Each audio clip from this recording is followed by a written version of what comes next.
Bien-aimés dans le Seigneur, bonsoir. Moi, c'est le pasteur Yann, pasteur de l'église Royaume des Dieux, maison de prière, établie à Kinshasa, Ukraine. Aujourd'hui, comme nous vous l'avons annoncé dans nos diverses affiches, que nous commençons notre toute première émission consacrée à la délivrance. Comme vous voyez, le titre de notre émission, Reconquérir. Et pour cette première émission, nous allons aborder un thème simple, parce que nous devons comprendre de quoi il s'agit. Et ce thème, c'est comprendre le combat spirituel. Nous serons là aujourd'hui. Avant de commencer une chose, il est préférable de comprendre ce que l'on fait, afin de maîtriser ce que l'on aura à trouver à la fin.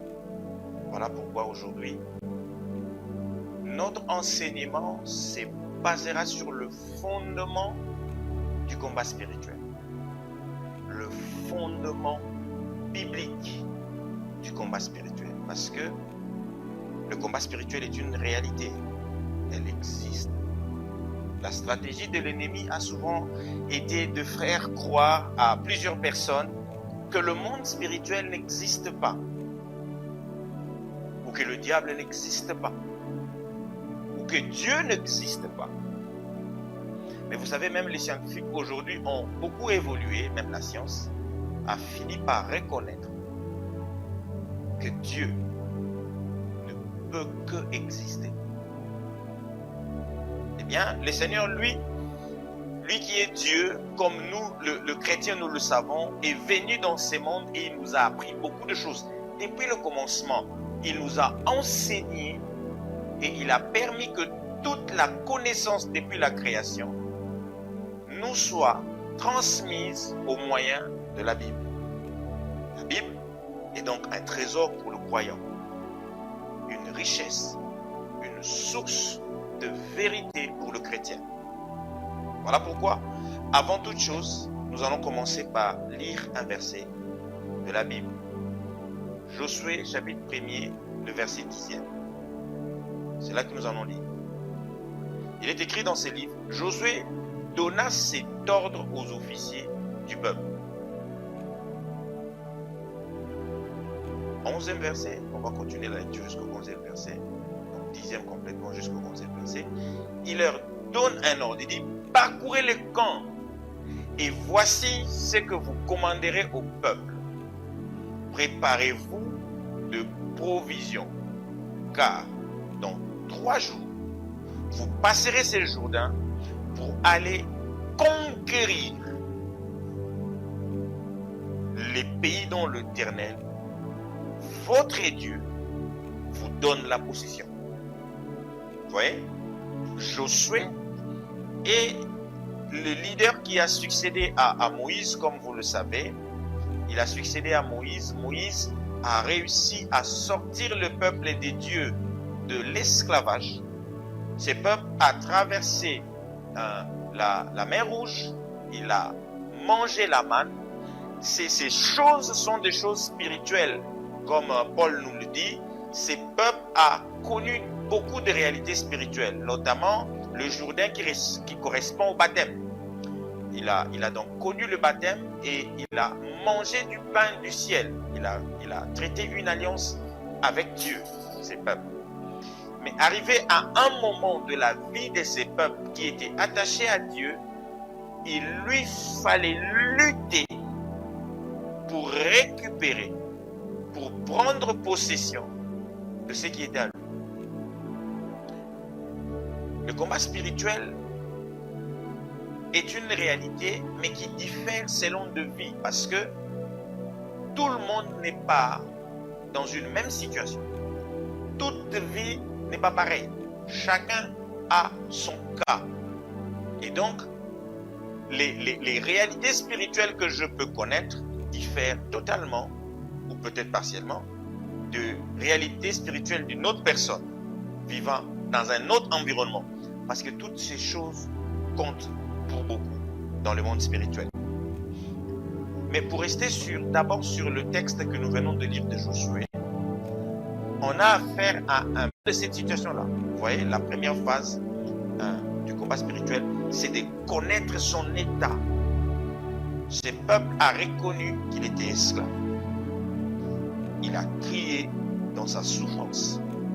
Il y a des gens qui ne reconnaissent même pas qu'ils sont dans une situation de souffrance. Ils ne savent pas. Les autres voient, ils constatent que ça ne marche pas dans leur vie, mais eux-mêmes ne constatent pas ce que tout le monde voit. Eux-mêmes ne constatent pas que la vie est en train de prendre une mauvaise direction. Eux-mêmes ne se rendent pas compte que ça commence à mal tourner. Mais ce qui est bien avec le peuple d'Israël, ce peuple se rend compte effectivement, 4 siècles après, que ça n'allait pas. Au début de leur situation en Égypte, ça pouvait sembler beau, mais au fur et à mesure, ça n'allait que en s'aggravant. Il a crié à Dieu parce qu'il était conscient de sa situation. Et comme Dieu est fidèle à sa parole, il dit lorsqu'une personne crie, il vient toujours à son secours. Ce peuple a fait la même chose. Et ce peuple est sorti de là. Et disons du fait que ça ne va pas, vous pouvez prendre la bonne décision. La décision de changer cette situation-là. Et Israël avec Josué prend la décision de changer leur situation. Ils disent, nous avons longtemps été étrangers. Nous avons longtemps vécu dans de pays étrangers. On a même fait de nous esclaves. Mais cette fois-ci, nous allons conquérir ce que Dieu nous a donné. Et j'aime l'incise. Ils vont conquérir ce que Dieu leur a donné.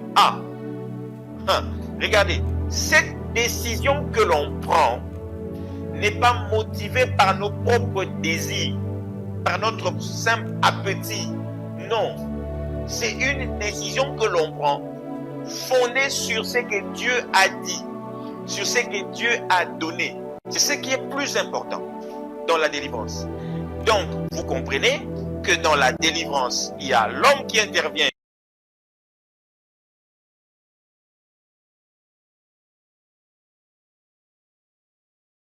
Répond. Répentez-vous et que chacun de vous soit baptisé au nom de Jésus-Christ pour le pardon de vos péchés et vous recevrez le don du Saint-Esprit. Vous voyez, bien-aimés, Pierre expose un discours magistral sur les saluts, sur la délivrance. Il parle à un peuple de diverses nationalités, des races différentes, noirs, blancs, jaunes. Ils étaient tous là.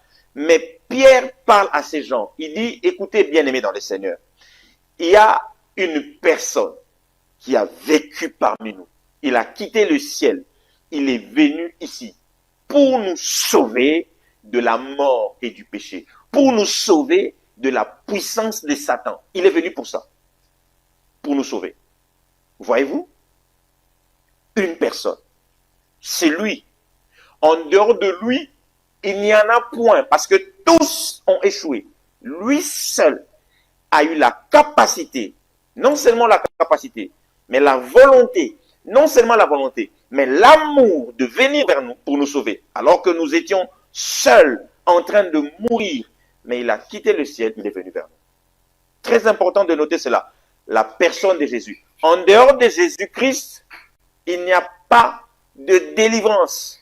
Parce que la délivrance, ça veut dire le renoncement au chemin d'autrefois, à la conduite d'autrefois, au choix d'autrefois, aux méthodes d'autrefois, avant de rencontrer le Seigneur.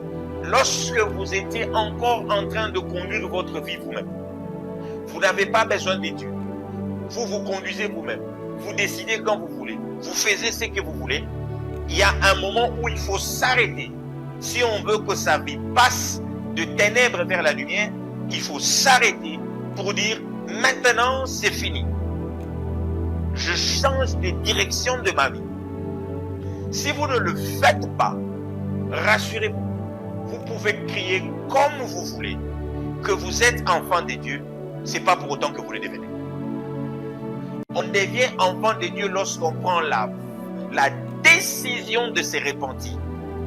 Jean-Baptiste, qui est venu avant le Seigneur, pour préparer les chemins du Seigneur. Il dit répentez-vous. La repentance est très importante. Il n'y a pas de salut sans repentance. Il n'y a pas de conversion sans repentance. Personne ne devient enfant de Dieu sans repentance. C'est faux, c'est un mensonge. Que personne ne vous trompe. Vous ne pouvez pas devenir enfant de Dieu sans vous repentir préalablement. Il faut une repentance. Ces gens ont reconnu dans leur cœur que ce qu'ils faisaient, ce qu'ils ont fait n'était pas bon. Ils ont dit à Pierre, maintenant, que devons-nous faire? La délivrance. Lorsque le cœur de l'homme se pose la question sur sa vie, sur sa conduite, qu'est-ce que je dois faire pour quitter cette situation? Qu'est-ce que je dois faire? Qu'est-ce que je dois faire pour quitter cette situation? Voyez-vous? Qu'est-ce que je dois faire? Et là, c'est la réponse, c'est encore Jésus. Parce que Jésus, c'est la réponse. Il paye le prix et il vient devenir celui qui est le chemin. Qu'est-ce que je dois faire? Jésus-Christ, encore une fois.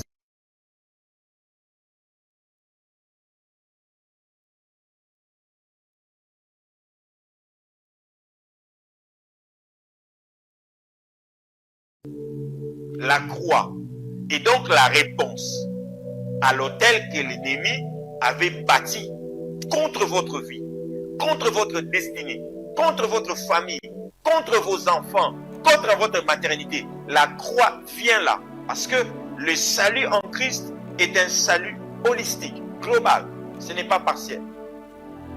Quand le peuple d'Israël sort de l'Égypte, ils ne sortent pas main vide, ils sortent avec tout ce qu'ils avaient. Pourquoi? Parce que le salut est global. Il dit, répentez-vous. La repentance implique une chose très importante. Comme je l'ai dit, le changement de nature, la nouvelle naissance dans l'esprit de l'homme.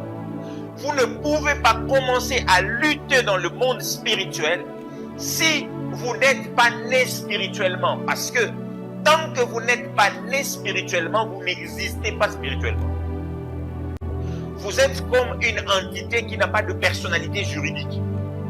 Cette entité ne peut pas rester en justice. Parce que tout simplement, elle n'existe pas. Voyez-vous? C'est ça le fondement du combat spirituel. Il faut, avant de lutter, commencer par exister. Si un joueur, un lutteur, n'a pas de licence pour lutter, il ne peut même pas monter sur le ring. Il ne peut même pas. Il doit d'abord commencer à exister dans cette fédération. Vous voyez? C'est ça. Il faut exister spirituellement. Et nombreux sont ces hommes qui spirituellement n'existent pas. Et c'est pour cela qu'ils ne peuvent pas lutter. Ils sont tellement faibles spirituellement. Ils n'existent pas. Vous voyez un petit sorcier qui vient de commencer la sorcellerie aujourd'hui peut déjà les étrangler. Pourquoi spirituellement? Ils n'existent pas. Il faut naître spirituellement. C'est comme ça que le Seigneur dit, celui qui n'est pas né de nouveau, il ne peut pas hériter des choses spirituelles. Parce que ces choses lui sont étrangères. La naissance spirituelle, très important dans le combat spirituel. Naître de nouveau, naître en esprit. Et cela prend effet par la repentance. Lorsque l'on reconnaît qu'on prend un mauvais chemin et on rentre sur le chemin de Dieu, on prend la décision. Et Pierre continue. Il dit, lorsque vous repentez, la deuxième chose que vous devez faire, il faut vous baptiser. Le baptême, c'est pas une simple baignade comme d'aucuns peuvent le considérer. Non. Le baptême est un acte éminemment spirituel qui signifie ceci. C'est comme un chiffon que l'on trempe dans l'eau qui pénètre totalement dans l'eau et qui se laisse pénétrer totalement de l'eau. C'est ça le baptême. De sorte que ces chiffons, lorsqu'il était, avant qu'il ne soit trempé dans l'eau, pouvaient brûler avec une seule allumette. Mais dès lors qu'on trempe le chiffon dans l'eau, aucune allumette ne peut brûler le chiffon. Le paradigme change. Trempé dans l'eau et totalement rempli d'eau, que ce chiffon sortant de là pèse beaucoup plus et il peut éteindre le feu. Et le feu qui le consumait avant comme un carburant ne peut plus le consumer. C'est ça le baptême. Bien aimé dans les cieux. Et Pierre dit, quand Pierre dit, regardez, si vous voulez vivre les choses surnaturelles que vous êtes en train de voir, il faut être baptisé. Pierre parle de quelque chose de très spirituel. Et parfois les gens ne comprennent pas de quoi il s'agit. Il y en a qui prennent le baptême à la légère. Vous sentez vraiment que cette personne qui s'est fait baptiser n'a pas compris de quoi il s'agit. Il n'a pas compris. Que le Seigneur ouvre votre intelligence là où vous êtes. Aujourd'hui, nous posons le fondement. Que le Seigneur ouvre votre intelligence spirituelle pour que vous commencez à comprendre les choses spirituelles, que vous commencez à le comprendre au nom tout-puissant de Jésus. Là où vous êtes, que le Seigneur ouvre votre intelligence spirituelle et que maintenant vous commencez à comprendre les choses de Dieu, que vous ne soyez plus comme un enfant, mais que vous devenez des adultes qui comprennent les choses spirituelles. Paul est en train de dire, vous qui deviez être de maîtres, ça c'est dans l'hébreu, l'hébreu est en train de le dire, vous devez être de maîtres. Parce qu'à un moment, nous allons y arriver tout à l'heure. Il dit baptême, que vous soyez baptisés, que vous entriez dans les choses spirituelles de sorte que il ne reste pas une seule partie de vous qui ne soit pas imbibée de choses spirituelles. Que toute votre... Il faut l'être. Vous voyez? C'est très important. Baptisé. Baptisé. D'eau et d'esprit. Nous avons parlé de ces baptêmes au nom de Jésus et du fait que lorsque vous êtes baptisé, vous atteignez le niveau où on ne vous enseigne plus, parce que là nous sommes en train de basculer vers la croissance. Lorsque vous accédez aux choses spirituelles et que vous voulez commencer à lutter en esprit, il faut que vous croissiez en intelligence spirituelle. Il faut que vous croissiez en intelligence spirituelle. Comme je l'ai souligné dans Hébreux 6, où l'auteur est en train de dire que vous en êtes mal, vous qui deviez être de maître, vous en êtes encore au lait, au fait qu'on vous enseigne sur la sanctification, sur des choses rudimentaires. Parce que les enseignements sur la sanctification, l'auteur le considère comme des enseignements rudimentaires. C'est-à-dire le premier enseignement dont une personne qui accède à la spiritualité doit déjà connaître et pratiquer. Parce que on n'est pas enseigné simplement pour le besoin du cerveau. Non, on est enseigné pour pratiquer ces choses. Les réalités spirituelles sont les réalités qu'on doit vivre dans nos vies. Pratiquer ces choses dans nos vies de manière concrète. Et nous sommes en train d'aller vers là. Paul dit, vous devrez être de maître.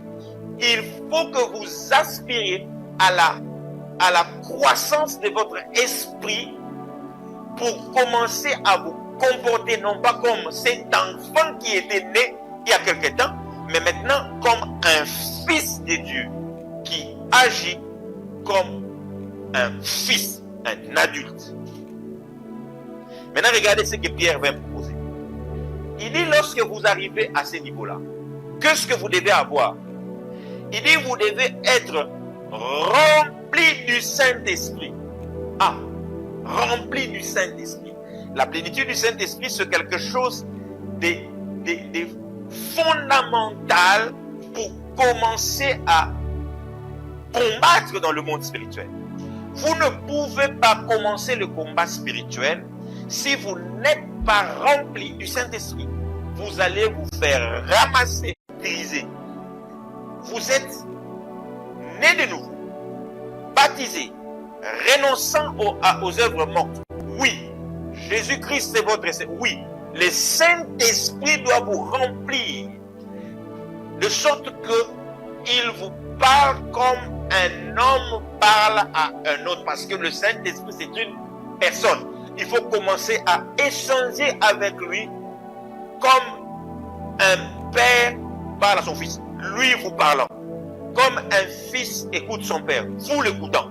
C'est comme ça que votre relation, et il faut le viser, de sorte que lorsque vous dormez, vous vous réveillez, et que Dieu ne vous a pas parlé, vous n'êtes pas tranquille. Vous voyez? C'est comme ça qu'on grandit spirituellement. Vous vous réveillez une journée, Dieu ne vous a pas parlé, vous ne dormez pas, vous ne le laissez pas tranquille. C'est ce qu'a fait Jacob. Jacob était faible. Bien que béni, il était faible. Il n'avait même pas la force et le courage d'aller affronter Ésaü. Mais un jour, Jacob se rend compte qu'il y a une personne qui est capable de me communiquer le courage que je manque et la force que je manque.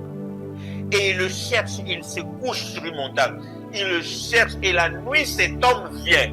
Il dit à cet homme, moi je ne te lâcherai pas jusqu'à ce que tu feras de moi celui que je dois être. Vous voyez? C'est très important dans le combat spirituel. Cherchez Dieu jusqu'à ce que Dieu fasse de vous celui que vous devez devenir. Cherchez Dieu jusqu'à ce que Dieu vous fortifie dans vos os, dans votre ADN, qu'il vous fortifie.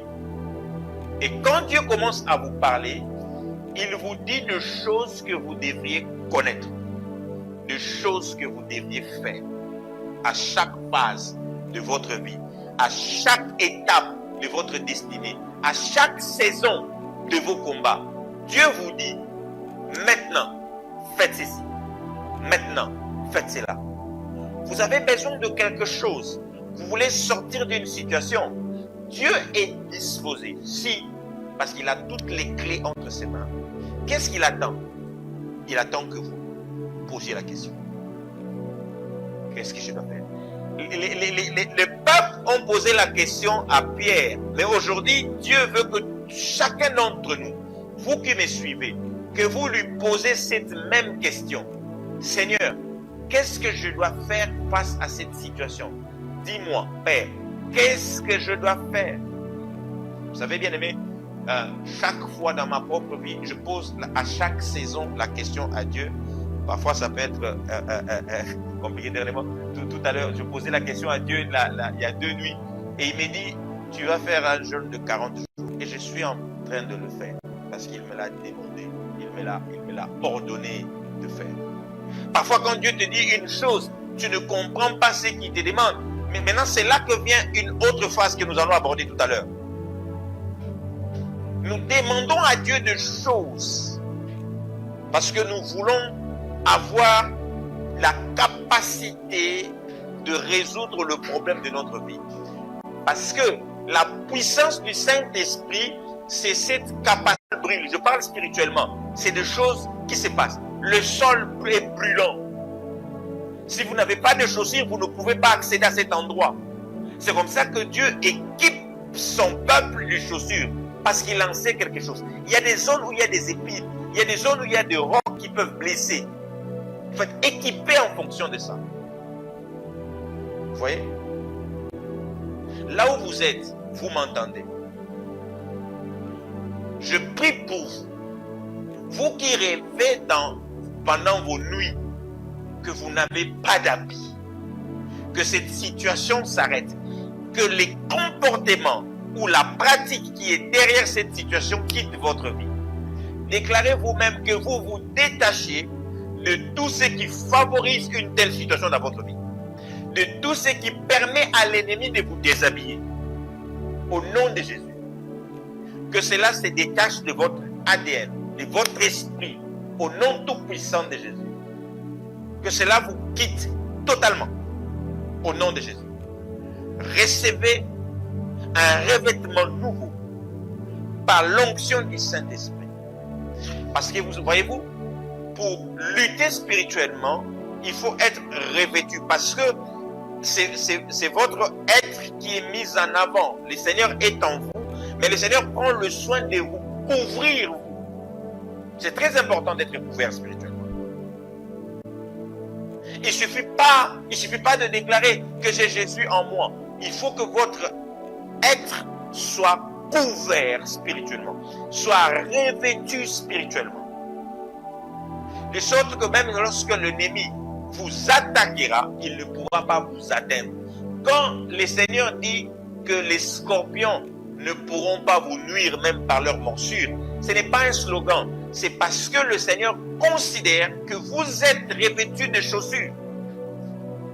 Mais imaginez que vous n'en ayez pas et que vous vous aventurez sur une terre où il y a des scorpions.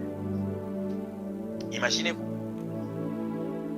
que vous allez tourner dans une terre où il y a le serpent et vous n'avez pas de chaussures.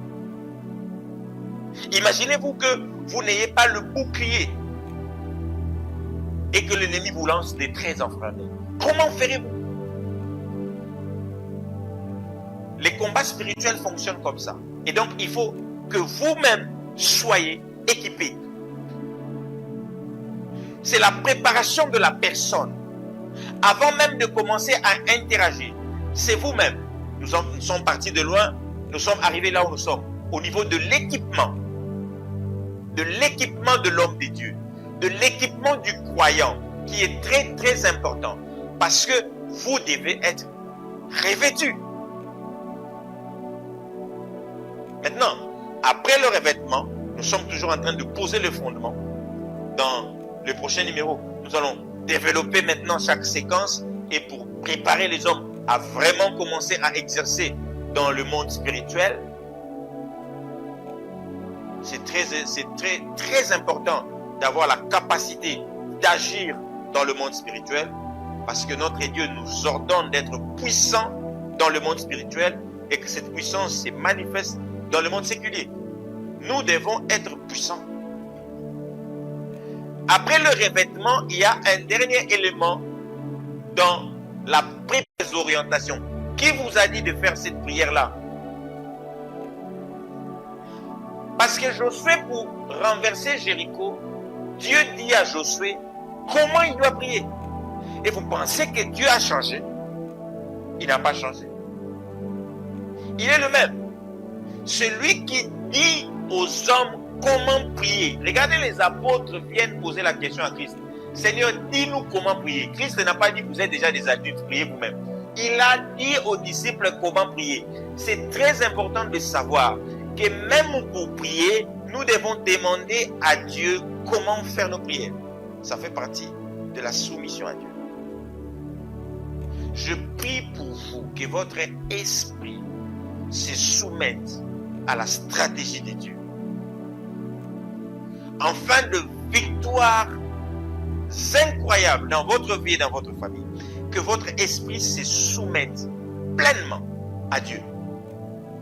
Que votre esprit reçoive ces instructions de l'Esprit de Dieu. Que votre esprit reçoive ces ordres de l'Esprit de Dieu. Ézéchiel 36, 26 à 27 dit: je mettrai en vous mon esprit. Pourquoi? Pour un but, afin que vous exécutiez mes commandements, que vous obéissiez à mes ordres. C'est pour ça que je mettrai mon esprit en vous. L'esprit de Dieu en nous, ce n'est pas pour nous rendre autonomes, non, c'est pour nous rendre capables d'exécuter les ordres de Dieu. Donc si vous avez l'esprit de Dieu en vous, la deuxième chose que vous devez chercher, quels sont vos ordres? Vous voulez des résultats spirituellement, cherchez les ordres de Dieu. Seigneur, quels sont vos ordres?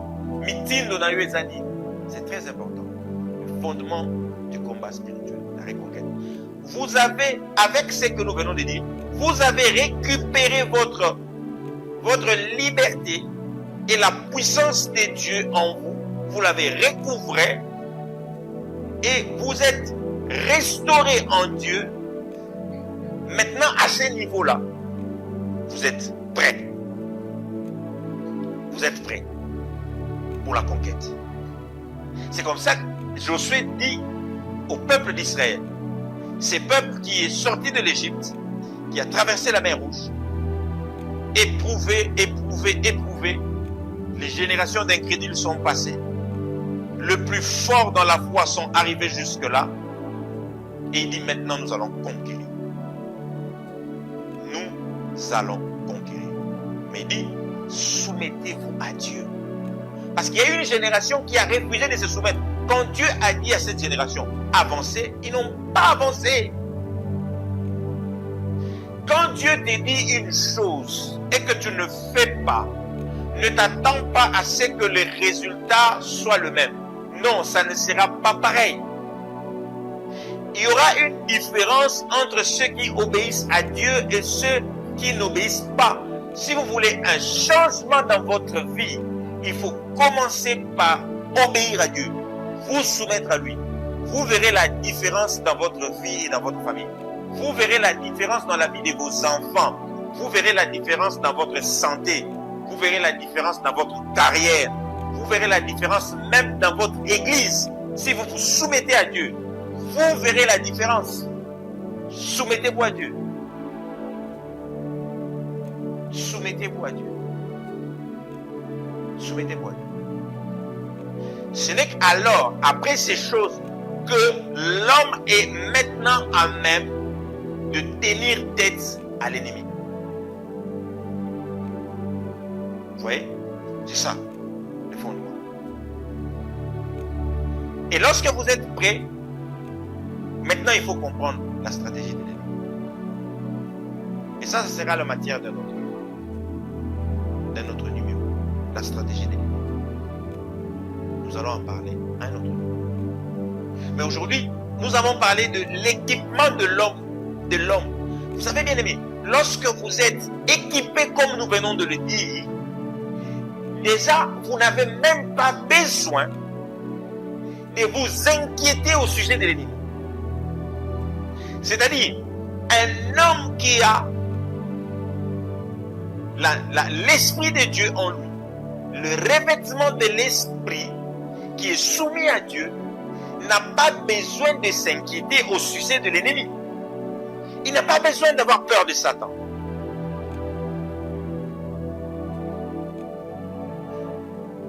Pas besoin d'avoir peur de Satan. Mais parmi nous, il y a encore des chrétiens qui ont même peur de Dieu. Satan même à côté. Comment pouvez-vous développer une intimité avec Dieu si vous avez peur de sa présence? Je sais, il y a des blocages. Votre conduite. Répentez-vous. Enlevez les barrières. Mais cherchez juste Dieu jusqu'à ce qu'il se manifeste dans votre vie. Si vous n'avez jamais prié, demandé à Dieu et que Dieu ne s'est jamais manifesté à vous directement, c'est que vous n'avez pas encore bien pris. Parce que Dieu, il s'est fait voir.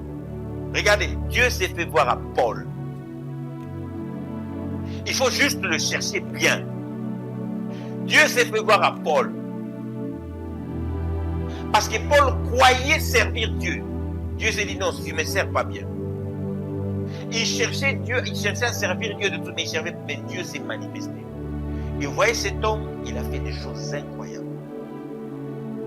Moi, pour cette première série, je suis venu parler au cœur de quelqu'un, d'une personne.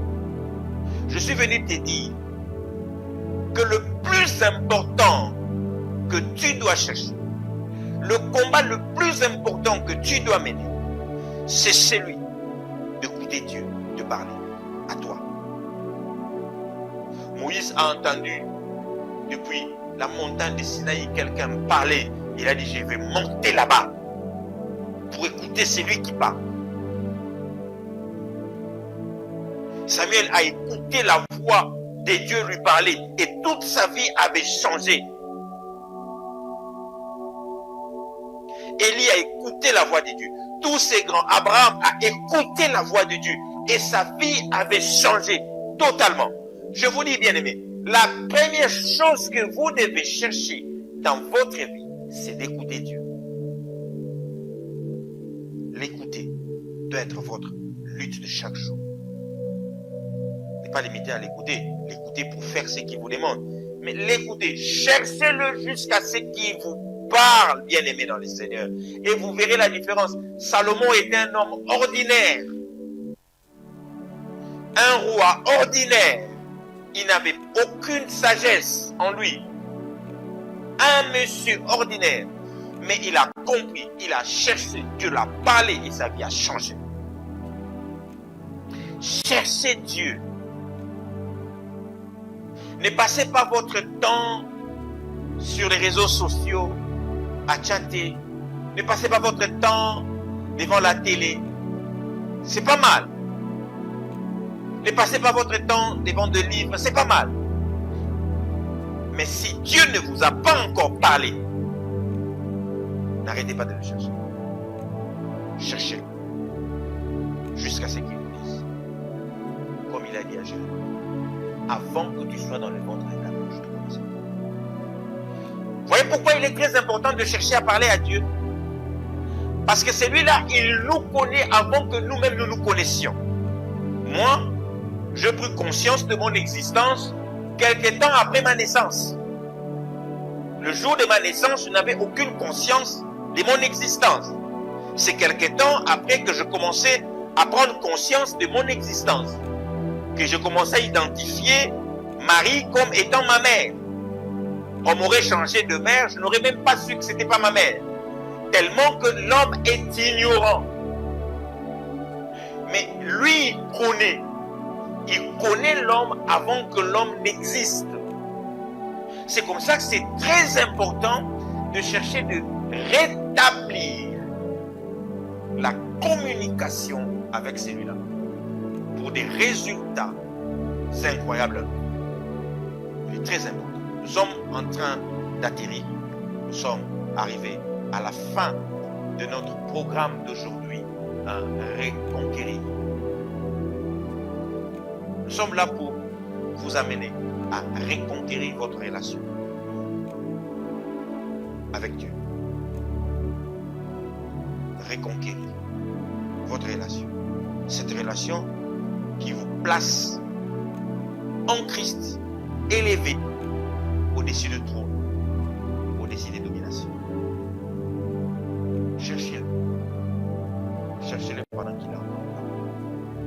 Oui, Dieu parle. Il parle. C'est comme ça qu'on l'a identifié comme étant là-bas. Parce qu'il parle.